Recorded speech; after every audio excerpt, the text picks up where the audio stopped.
have not even a goal, but if you have something to get done throughout the day, like I need to get the dishes done, and then you get the dishes done, like you get a big dose of dopamine. Exactly. So all you have to do, Bryan, is do the dishes every day. I get dopamine in other ways. Yes, that's it. That was my point. That is exactly what I was going to say.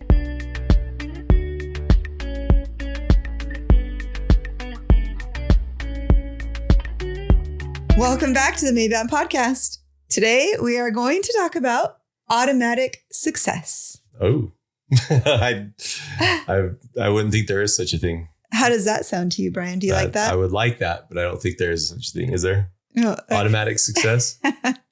There is. Okay. There is. I'm all ears. What if I said it has to do with goal setting? I would believe you. No, I then think, what? I think there's automatic failure. Like this? Maybe. I don't like. Why do I don't know. I don't know why I hate setting goals so much. I don't know why that's an issue for me. You know what? And that's why I didn't name this podcast anything about goals. I was like, I intentionally left the word goals out of the title because I feel like for a lot of people, when they see that, they're like, goals. No, I don't want anything to do with that. Yeah. But I also felt like this was January and it was a great time. So we might as well wait till next January before we start making some goals. Well, let me tell you that there is a way for automatic success, and it is kind of through goal setting. Okay. I'm all ears because I would love to hear an automatic success story. Okay. So basically it's kind of tricking your brain into success, or tricking your brain into like reaching your huge goals that you want. So you have these huge goals, right? Do you have huge goals? I don't know. I honestly don't know what my goals are. You don't have any goals? I don't know. Like, I'm just like, it'd be nice to do this, or it'd be nice to have this. I don't know. That's been my problem. Okay. I never have goals. I don't know. Like when we were doing our YouTube channel, our goal was, to hit 100,000 subscribers, and we hit it. And I was like, okay, my next goal is to hit 1 million. And then I hit that and I'm like, well, now what? I don't know. So now you're like, and now you're like all depressed and sad. True. Because there's like nothing. I hit my goal. Now there's nothing else left. Yeah. So that's true. True story. So you have these huge goals. Okay. But sometimes I would say one of your huge goals is like making $1 million. Like you want to be a millionaire, right? Yeah. Who doesn't? Okay. So everybody wants to be a millionaire. But every day you wake up, are you a millionaire? No. So how do you feel? Like a poor piece of crap. That's what I feel like. Okay. And what do you think that's doing to your brain? I don't know. It's probably hard on my brain. I don't know. I don't necessarily think of money right as I wake up. Okay, I'll tell you, I'll go through right as I wake up. I'm like, why did I only get 3 hours of sleep? Because I was being kicked and punched all night long by my kids. Second, why am I letting my kids come into my bed at night? Because they cry, because I don't want to deal with it because they cry. And then I just like get into bed. I don't care because I'm so tired. And then, and then I wake up hungry and grumpy because I get like 3 hours of sleep. So you wake up with no sleep and wanting to run away from the life you have. Yes. Yes, I do. Okay. And then I jump on my phone and start scrolling through Facebook and Instagram. Try and escape your life. Yes, try and escape my life. So, and is that making you feel better? No. Sometimes it does. Watching funny reels kind of makes me feel better, but for that moment, and then when you get off. Yeah, and then I get off. I was like, well, now what? now I have to do something productive. Okay. So obviously every day you're not reaching your like huge goals that you set or like want to be. Okay. You are feeling like a failure, and your dopamine levels in your brain are actually depleting. Like every single time you think that like, I don't have what I want in life right now. Like your dopamine levels, like gone, they're depleting, they're going away. So to reach these bigger goals in your life, there's like a few things that you can do, and you can trick yourself to make it easier. Okay. So the very like first thing is basically setting small goals. And this is true, like scientifically true, that every time you reach a goal, your dopamine, like, I've heard that. Yeah, like fills your brain. And so it like makes you happier. Like reaching any goal makes you happier, and your dopamine actually like. It's like the same thing. Like if you just have not even a goal, but if you have something to get done throughout the day, like I need to get the dishes done, and then you get the dishes done, Like you get a big dose of dopamine. Exactly. So all you have to do, Bryan, is do the dishes every day. I can get dopamine in other ways. Yes, that's it. That was my point. That is exactly what I was going to say. See? Just do little goals every single day. All you have to do is like have these little goals every single day, which is. But the dishes isn't a goal for me. Which is like, but if you make it a goal, like. Why? Who would make dishes a goal? Because it's an easy thing to do. Well, so is sitting on my butt. So if you make that a goal and then you do it, then all of a sudden, all these dopamine, like the dopamine just like fills your brain and you feel better and you feel happier. Yeah, I would agree with that. And that's going to get you further along in your progression towards accomplishing the bigger goals, is setting these little goals. So like cleaning or like organizing a little space, like you make it your goal that day to do it and dopamine, boom, goes off. Exercising. Not only does exercising bring it to you, but if you like make it a goal, boom, dopamine goes off. And that's why like having these to-do lists are so awesome for our brains and for like success, like having a to-do list, because every time you like mark off, like check off a to-do list, it can actually be pretty addicting to some people to have a to-do list. Like, because marking it off, boom, like dopamine. Like it reminds me of somebody I know. Her whole phone is full of to-do lists. I love my to-do list. And it feels like so good. And actually, I did read somewhere that on your phone, you know how you have all those notifications all over your phone? Like when you have like notifications on all the apps on your phone. Yeah, but I turn those off so I don't get bothered. Well, some people don't. But it actually like people. Oh, I heard this. Yeah, people that like have these notifications on their phone, it's like a small hit of dopamine to like go in and like think they're like checking off a task by like going in and like getting rid of those notifications, even though it really is not doing anything. And that's why people get addicted to social media. Yeah. Well, scrolling is one thing, but also, like, and I'll do that. Like if I see like little things on my phone, like 3 notifications here, I actually have to go in and just like get rid of it. And then like, I feel better. And it like makes me think that I have done something and I literally have done nothing. I'm actually kind of the opposite. So I'm not a good person on social media. Let's just say that. So I say a lot of rude things to people sometimes. Oh my gosh. And so when I get a notification, I was like, oh shoot, I forgot I said that. And then I have to go back in and I'm like, oh, I should have said that. I should just delete it. And so like I don't get what's the opposite of dopamine?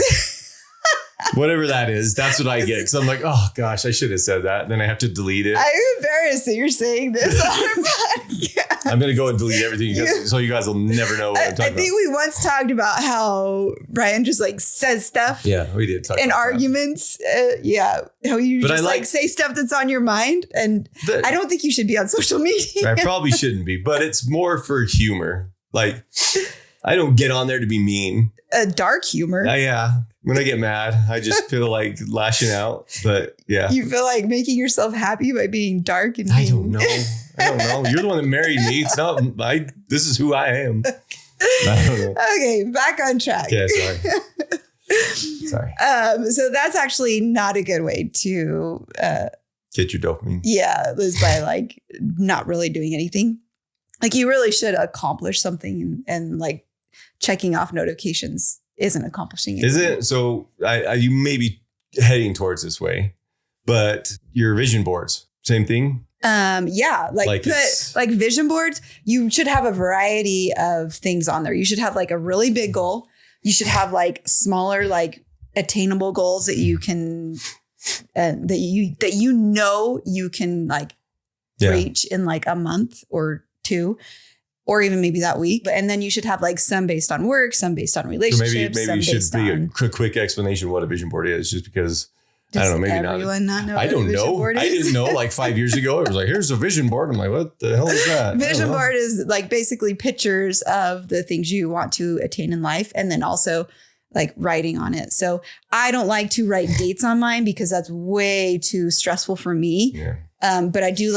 But it should be measurable and attainable. Yeah. And then she has like a book of all the ones that she's accomplished. Mm-hmm. She celebrates them. Once I pass it off, I do take them off the vision board and then I put them in my book, my like gratitude book. And I put the date of what it was and how I accomplished it. And it's weird because I think the majority of people that have ever had them like they agree that they kind of work.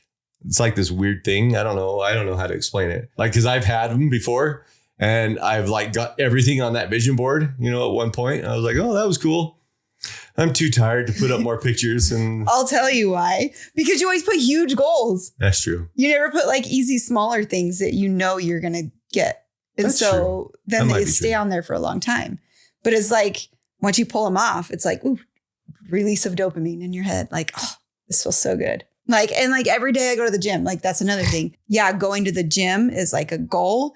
But while I'm there, like I set little mini goals to get me through that hour workout. Cause sometimes it's like really hard to push myself to go and know that I'm gonna be working out for 45 minutes. But if I set like small little mini goals throughout that hour and I start hitting them, like it makes it a lot easier to push myself to the hour. I can see that. I have a mini goal at the gym as well. My goal is to go. My mini goal is to get out of the car and go walk into the gym. That's my mini goal. Because a lot of times I get to the gym and I'm like, oh gosh, I don't want to do this. And I'm like, I'll just sit in the car with no kids for an hour and a half and enjoy my life. But I don't do that anymore. So my mini goal is to actually get out of the car and work out. Yeah. And then if you make little mini goals, like while you're working out, like, okay, I am going to do this much weight or I'm going to do this many, like I know I can do it and make it a little bit challenging. And then when you do it, you get your dopamine and it's like, oh, this feels really good. I want to keep going to the gym. Yeah. So on to the next thing that makes I keep taking everything automatic success. Sorry. No, you're not. Like, okay, go for it. On to the next thing is turning your goals into habits. So I think that worked well with talking about working out and it's turning your goals into habits. I think that's a good point because I turn a lot of bad things into habits. Like not joking, like I'm a very habitual person and I turn a lot of bad things into habits. And if I could turn good things into habits, I'd probably be a lot more successful. Don't you think? Probably automatically successful. Automatically successful right here. Yeah, but I do. Yeah, I like that. I agree with that 100%. If you can turn your goals into habits. How do you do that? One way is to like do it with something else that's already a habit. So if you already have a habit of going to the gym and then you want to add a habit of eating healthy, that kind of goes along with the gym. That's your goal for me. No. I would like to eat healthy, but it's not a goal. Every wife's goal for their husband. I don't know. I think it is. The more I talk to people, the more I hear it is. Well, at least it shows you care, right? So if you already have a habit of going to the gym, then eating healthy, like you could add on the habit of eating healthy with that. And so you make it a habit of like, you go to the gym and then right after you eat something healthy. I could do that. Yeah. Like, and then it becomes a habit. And if you eat that like same healthy thing, whether it's like a protein shake or a salad or whatever, like it then becomes a habit. Okay. However, if you go to the gym and then eat donuts right after, that becomes a habit. Why did you say that? Because that literally happened today. As someone who just went to the gym today and then brought home donuts from the car. However, I will say this in my defense. I bought the donuts before I went to the gym. They were my fuel to work out today. Okay, but it could be a habit of buying like a different kind of healthier fuel, like a protein shake or some kind of candy like bar or something. Snickers. Snickers has protein. Healthy fuel to go to the gym. There are healthy ways to get energy. Whatever. So yes, so turn a goal into a habit. Okay, do it with something else. I feel like this whole thing was directed at me. Is this directed at me? I'm starting to feel like I'm in the spotlight here. No, it wasn't, but this is working out well. Is it? So, and doing it at a certain time every day. That's another way to make your goal a habit. Like you do it at the same time every day. Okay. So for example, in the mornings, I have this habit of like meditating and scripture reading and going to the gym. Like I have to get up and like do it at the same time every day, first thing in the morning. If I get on my phone, like it makes it way harder to do to go to the gym. Like if I procrastinate at the gym, I know I cannot go in the evenings. I will agree with that. Like I have to get up and I have to do those things first thing in the morning and I do it at the same time every day. If I change the time, it's not going to happen. Yeah, I would agree. when I wake up and procrastinate and sit on my phone for an hour or two, it's a lot harder for me to get to the gym. And another thing is do it before you do something you love to make it a habit. So like, don't allow yourself, obviously, like if you have a habit of getting on the phone, like don't allow yourself to get on the phone until you go to the gym. So if you want to be on your phone or you want to do this, you stop yourself from doing that until you do that thing that you want to make a habit. So that's another way. Yeah, I would agree with all that. In my head, I'm like, what is wrong with me? Like, I'm trying to think of like things that I love. I'm like, I don't know. I don't really love anything. I don't have any goals. I don't know what the hell I'm doing here. Like, honestly, I'm like, what do I love to do? Like, what are you wandering aimlessly? That's probably why. I have no goals. I don't love to do anything besides nothing. I don't know. I don't even know what I love to do. What do I love to do? Brian, if you need something that you love, direction in my life. I'll help you with that. Oh, hey. I'll help you with that, honey. All right. She can find something I love. If you need something. Okay. Deal. I would gladly help you with your goal setting. I'm sure you would. And why do I get the feeling it ended up being like, okay, you're going to do yoga. You're going to do the dishes here. No, I'm saying I'll give you something that you love. I understand what you're saying. I was trying to take it back into a PG format, but dirty minds. Okay, now the last thing would be to change your environment. Okay, so Charles Duhigg wrote The Power of Habit. I think that's how you say his last name. And he actually said that the best time to change a habit is on vacation because your usual environmental cues are missing. So if you have your like same environmental cues every day, you just automatically like do all the. But if you're on vacation, things. Like what if you're changing your habit to go to the gym, right? And then you're on vacation. It probably feels good going to the gym on vacation. And so then you come home and you're like, oh, I want to keep doing that. Yeah, but it's a different gym. I don't know. Yeah, I see what you're saying. I don't know. I'm just probably being negative. I don't know. Like, just like, I don't know. I guess vacations were sitting on the beach. There was a study done that students were more likely to change their daily habits if they transferred schools than if they stayed at the same school. So yeah, I would see that. I could see that. I find that interesting. Like when you change something up, I feel like it almost refreshes you. So yeah, I could see that. If you change up your environment, you probably feel refreshed. Like sometimes I have like a morning routine, right? Every day that I do this morning routine, and sometimes it gets old and stale. And so I have to like change something different, like change something that I do different. And then it makes it like new and exciting again. Same thing with like a gym. You know, when I go to the gym, sometimes it gets boring and old. And so sometimes I have to like change it up, maybe change even the location of the gym, maybe. Or the types of workout. That's what I did. I remember I was going to the gym forever and I was like, it was like the habit for me. I had to go and it was like, 5 years? I don't think I missed. I was like 5 times a week, couldn't miss a day. Then I got so sick of it. And I switched over to CrossFit, ruined my life. So don't change your habit. I don't know. You're making this like into a negative thing now. I'm just kidding. Only you can do that. It was probably a good thing for me to. It ended up being a really good thing, right? It was a really good experience. But at the time, I thought my life was over. I think also just really quick, I think goal setting is more of a positive person thing.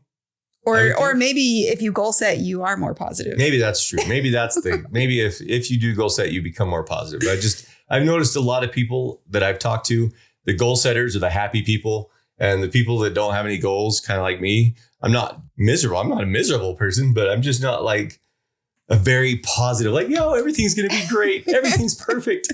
That's just not me. But yeah, I would like to be that person. I think anybody can. I would like to be that person. I think you can be. Because I think life turns out much better for those people. You just need some more dopamine by getting your goal setting hits. Oh, that? Yeah, that too. But yeah, comment below on what you think. I think Holly was hitting the nail on the head. I think she was directing this at me, but it's probably something I needed. It usually is, right? Well, maybe this is why you're supposed to do the podcast is for you. Probably.